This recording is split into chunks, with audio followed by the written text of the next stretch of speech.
What's going on YouTube? Welcome back to another video, and today I have a Rescue Ace deck profile. This is a deck that I have been enjoying testing with over the last, month or so. Uh, this is also one of the decks I was waiting for cards for during that almost 3 week span where I didn't have a video.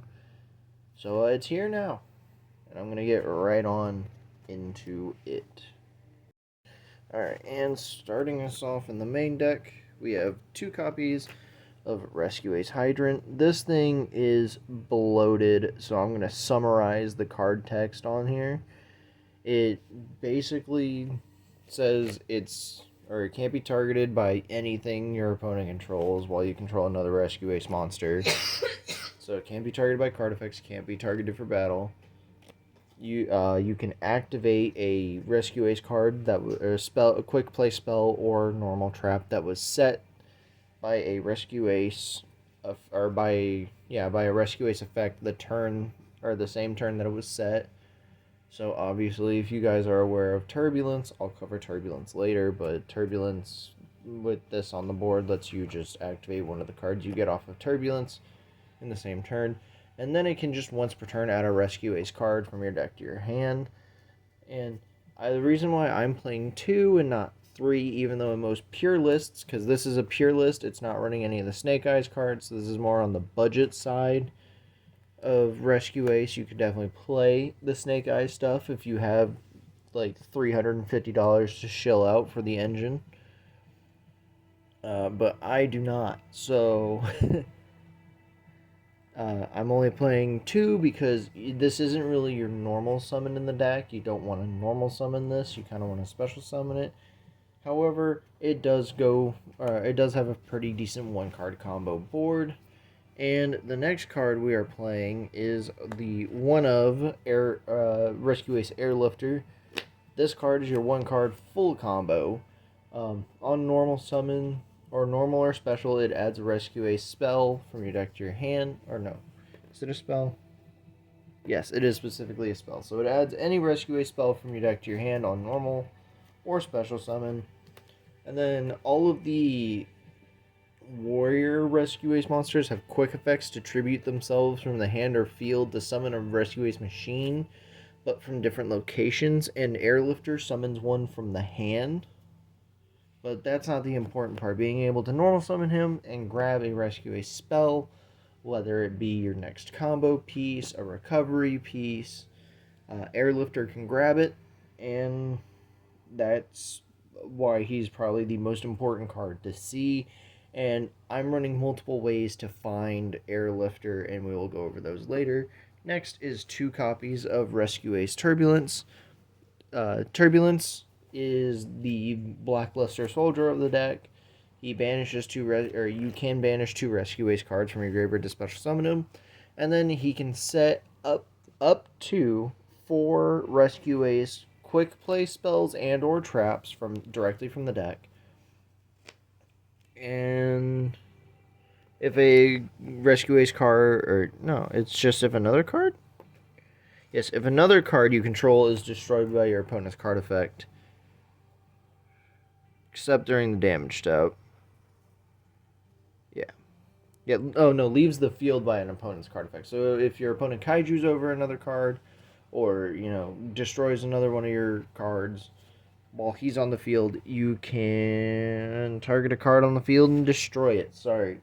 That last little line of text isn't a line of text I look at very often, but figured I'd talk about it now. This is he's either part of your end board or he's just part of your combo, because you're always grabbing 4 from the deck with this guy. Because, he's really crazy. Just a free +4 in card advantage is always going to be crazy. Next up, we have 2 copies of Rescue Ace Preventer. If I could place them down correctly, that would be nice. Preventer is part of your end board. He's a quick effect Book of Moon if you control another Rescue Ace monster. Then if it leaves the field, you can target one of your non-level 8 banished Rescue Ace monsters and special summon it. He is part of your combo that involves link climbing, but he's also part of your end board because he is quick effect to Book of Moon.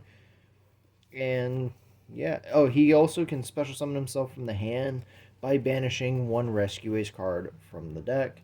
Then I'm on 3 copies of Rescue Ace Impulse. Impulse could technically be counted as another 1-card combo because the main effect you care about on this is his quick effect. The quick effect to tribute himself, because he summons a Rescue Ace machine monster from the deck.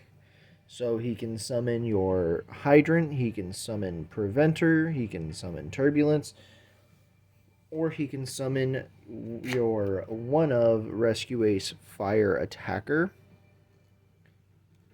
But most of the time, if you're going first, he also just puts another body on the board. So, like I say, he can grab a Preventer or Turbulence from the deck, even though Preventer is the only one with the quick effect. Or he can grab Fire Attacker, and Fire Attacker reads if another Rescue Ace is normal or special to your field, you can special summon him. And then, if your opponent adds a card from their deck to their hand, you can draw 2 cards and discard 1 card. Impulse's other effect, his unique effect that isn't the hand trap effect, is to during your main phase, target the 1 effect monster your opponent controls with the highest attack, and it's obviously your choice of Tide, and neither player can activate that monster's effects. Which, again, doesn't really matter because most of what you're using him for is either turn 0 to put a Hydrant on the board, or on your opponent's turn 1, put Fire Attacker on the board to cycle into your other forms of interaction in the deck. And that is all for the Rescue Ace monsters. Next, we're getting into their Spell and Trap lineup, and then it's on to the non-engine. This deck has a lot of space for non-engine. And starting us off with the Rescue Ace spells and traps, we have 3 copies of Emergency. Emergency is part of your combo. This is what you're searching off of Airlifter if you don't already have it in your opening hand. But Emergency is just emergency teleport for the deck. It summons a Rescue Ace from the deck, but then you have to tribute a Rescue Ace from either your hand or your side of the field. So the combo is normal summon Airlifter, search Emergency, or activate Emergency, summon Hydrant from the deck, and then tribute the Airlifter, which then puts 2 Rescue Ace cards in the graveyard. So with the Hydrant, you add the Turbulence from your deck to your hand, banish the 2, summon the Turbulence, and set 4, and continue to combo from there. Then I have 1 copy of Rescue Ace HQ. This is your other search target in the deck for Airlifter if you already open an Emergency, because it's really good recovery. You can target you can target 4 Rescue Ace cards in your graveyard or that are banished and shuffle them back into the deck to draw 1 card. So being able to recur from banish with the amount of banishing you've been doing is really, really nice. And then for the one-ofs that we are running for Turbulence is 1 copy of Rescue, 1 copy of Alert, 1 copy of Contain, and 1 copy of Extinguish.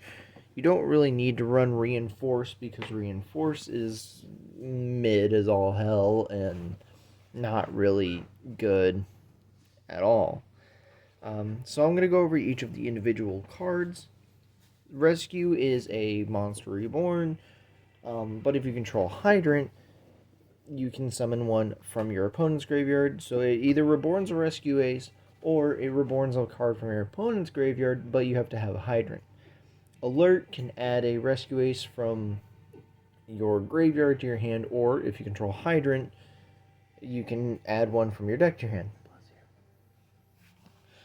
And then Contain, I get these 2 confused a lot because I don't know which one exactly does which.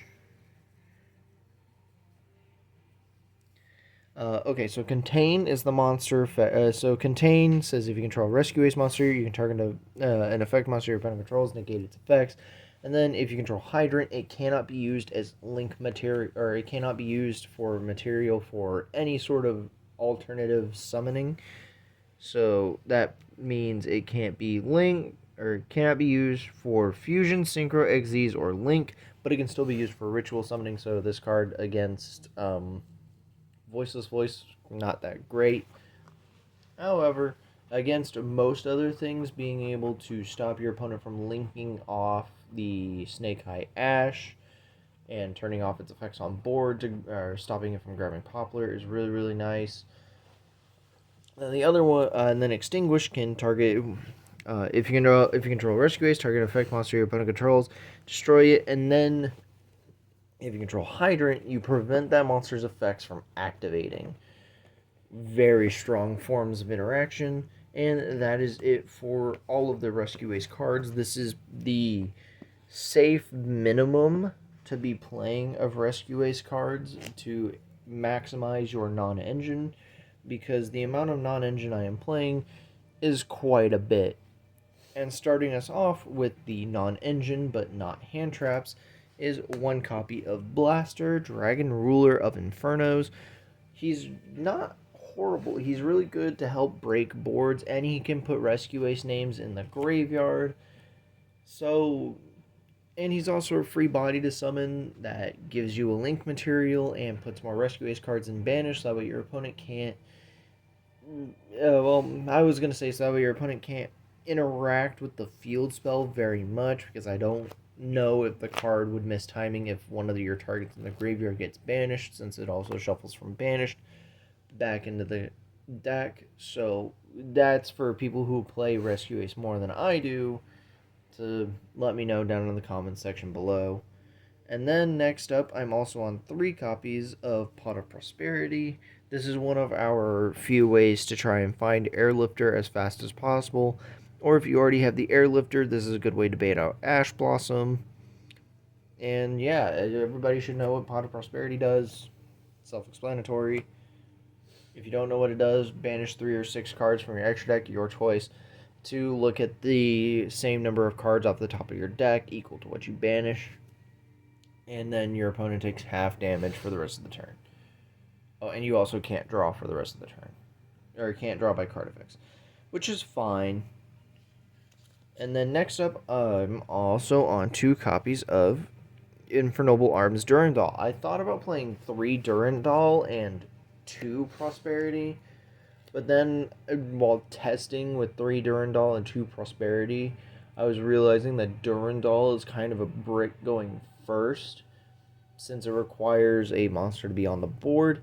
And the only reason why I'm running Durandal is because it has an effect to add a level 5 or lower. Yes, level 5 or lower, or Fire Warrior from your deck to your hand, which, Airlifter being your 1-card combo, is a level 4 Fire Warrior, so you can search it off of Durandal, and Durandal doesn't really lock you into anything. So it's just a free way to search out Airlifter. And then I'm also on 1 copy of 1 for 1 and 1 copy of Reinforcement of the Army.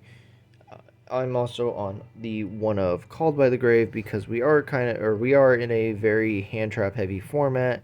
And I would say if you wanted to run 42 cards, because I tried to keep this deck at 40 for maximum consistency, because our 1-card combo is limited to 1 on the ban list, I didn't want to risk running more cards and diluting the deck to make it harder to find our 1-card combo.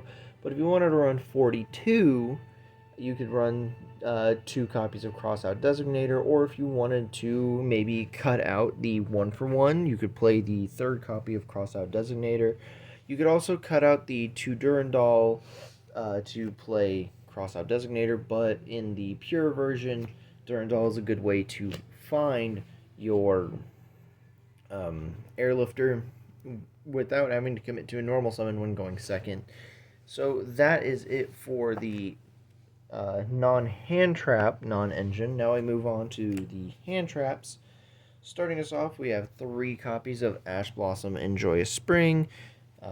Then I'm also on 3 copies of Ghost Ogre and Snow Rabbit, because Ghost Ogre and Snow Rabbit is actually kind of crazy right now. Being able to Ghost Ogre the Tenpai field spell, very strong. Being able to Ghost Ogre any Tenpai monsters in the battle phase, because I believe this can activate in the battle phase. Yes. So being able to Ghost Ogre a Tenpai Dragon's effect to Quick Synchro, or, well, you're never doing it in response to the Quick Synchro effects, because they can just chain another one in Quick Synchro anyways. But doing it in response to in response to a Synchro monster from Tenpai Dragon is very strong. Also being able to Ogre, say, Snake Eye Ash to get it off the board, or Ghost Ogre the Diabell Star on the search. Again, really strong, because the reason why I say Ghost Ogring Diabell Star, which I don't recommend Ghost Ogring Diabell Star, because they would still have their normal summon, but being able to Ghost Ogre Snake Eye Ash gets a body off the board for OSS. But even at that, you can just cut off OSS summon from the deck with Ash Blossom. But Ghost Ogre, again, has a lot of implications into the current meta. And then I'm also on 3 copies of Ghost Mourner and Moonlit Chill. Ghost Mourner and Moonlit Chill is, in my opinion, a little bit better than Effect Veiler right now. Granted, it has to activate on special summon, but it can activate in the battle phase, and it burns your opponent if the monster that, it negates the effects of leaves the field. So it's not a bad card for time, or if you go into time at regionals and such. But it's also just really good effect negation, because you can stop Diabell Star, and again, so on and so forth.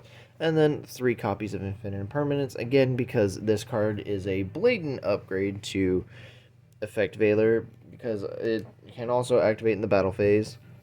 And having the extra benefit where if you go first and you open it, you can set it and then shut off a SpellTrap column for the turn. And that is it for the main deck. Now we move to the extra deck, which is crammed full of really good cards and cards that you blatantly know you won't need. Going first, starting us off, we have 1 copy of Promethean Princess, Bestower of Flames. If you've seen Snake Eye, you know what this card does. If you haven't seen Snake Eye, I don't blame you for not going to events right now, or maybe even locals if you have somebody at your locals that plays Snake Eye. Then I'm also on the 1 Amblo Whale, 1 Salamangreat Sunlight Wolf, 1 copy of Salamangreat Raging Phoenix, and 1 copy of Rolled Dragon Zealantis. Zealantis you always make on turns past turn 1, because he's not a quick effect to banish the board and then resummon everything, but he still, again, banishes the board, resummons everything, and when your opponent special summons to their field, Promethean Princess can pop a card they control, pop a card you control. So these 5 are, you're always leaving these 5 in your extra deck off of Prosperity. And that leaves me to the cards that you could technically banish off of Prosperity, but are also very playable in the deck. Starting us off, we have the 1 copy of Underworld Goddess. You can go you can make Zealantis on turn 3, banish the field, pop a card you control, pop a card your opponent controls, leave Zealantis on the board with Princess, and then link off if your opponent has a monster left over after popping a card with Promethean Princess. Link off your opponent's monster and World Dragon Zealantis.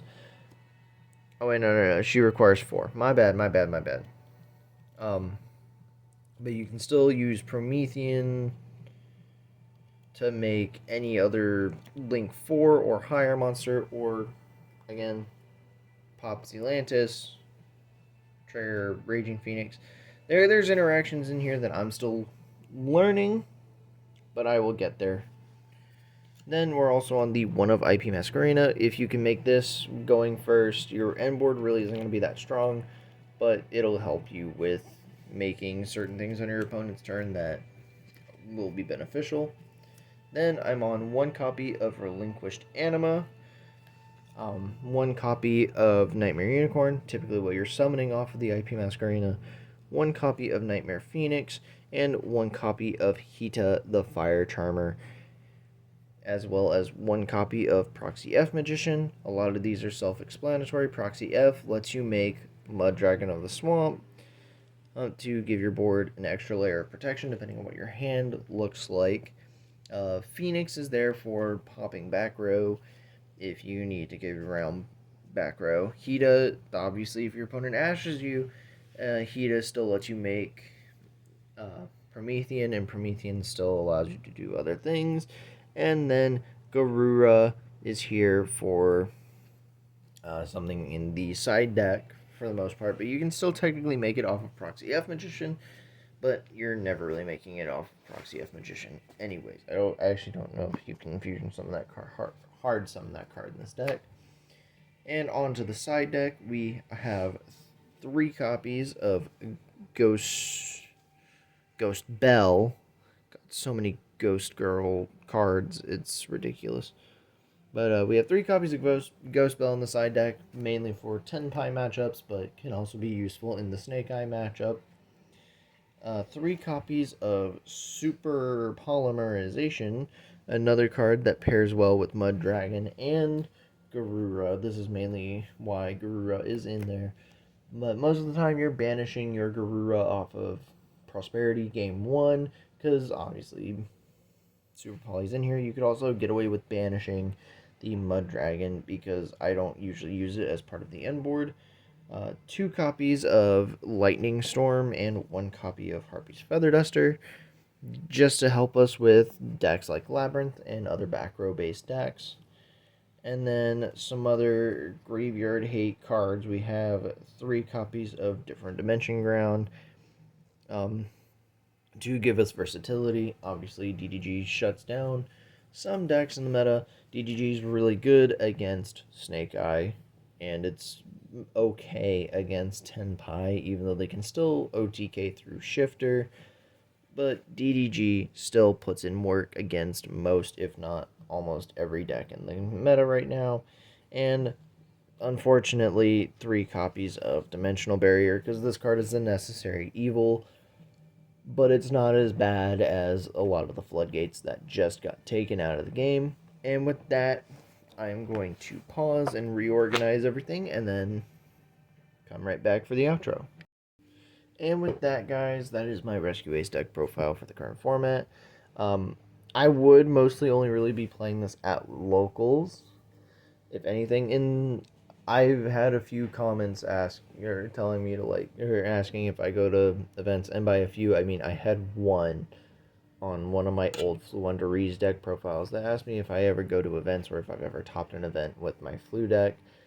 I don't build these decks for regional level events. They could technically be for regional level events, but I build them around what's currently good in the format, but mostly for local level play. But again, you could technically make some adjustments here and there. Like I said, you could play the Snake Eye cards and take this thing to a regional and see how it does. It's definitely not one of the stronger regional, or not one of the stronger Snake Eye decks, but still a playable deck nonetheless. And like I said, a lot of these are mostly for local level play. So if you guys decide to take these to events or use these as a way to help build decks for events, I do pay attention to what makes top cuts, but I haven't been able to fully pay attention to lists, which is why I say I build these mostly for local. They're supposed to be high power local level decks. And with that, I will see everybody in the next one. Peace.